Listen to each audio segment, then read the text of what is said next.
അസ്സലാമു അലൈക്കും വറഹ്മത്തുള്ളാഹ്. പ്രിയപ്പെട്ട വിദ്യാർത്ഥികളെ, കൊട്ടയിൽ കുറേ അക്ഷരങ്ങൾ കാണുന്നില്ലേ? ആ അക്ഷരങ്ങൾ എന്ത് വേണം? അതിൻ്റെതായ സ്ഥാനങ്ങളിൽ കൊടുത്ത് പൂരിപ്പിക്കണം. ഒന്നാമത്തെ നോക്കണേ, ആ ഡാഷ് ബുൻ. അവിടെ ഏതാ വേണ്ട? ഏതക്ഷരം വേണ്ട? ദാന വേണ്ട, ബാന വേണ്ട? രണ്ട് ദാന്നും രണ്ട് ബാന്നും ഉണ്ട് അല്ലേ?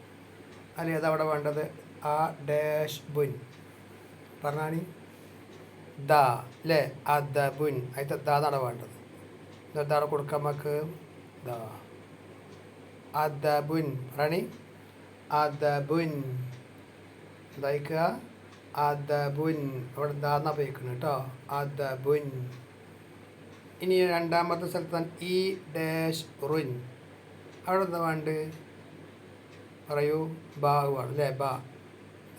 ഈ ബറുൻ എന്തായിക്കുക? ഇബറുൻ. ഇബറുൻ. ഇബറുൻ.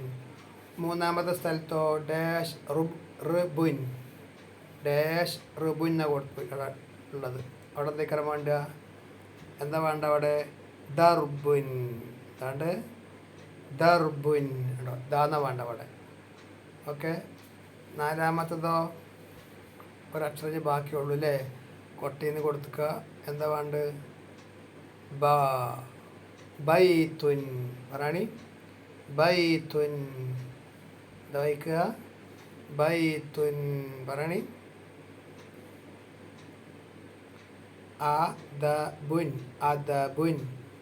ഇബറുൻ. ഇബറുൻ. ദർബുൻ. ദർബുൻ അല്ലേ? ബൈത്തുൻ. ബൈത്തുൻ. ഓക്കെ.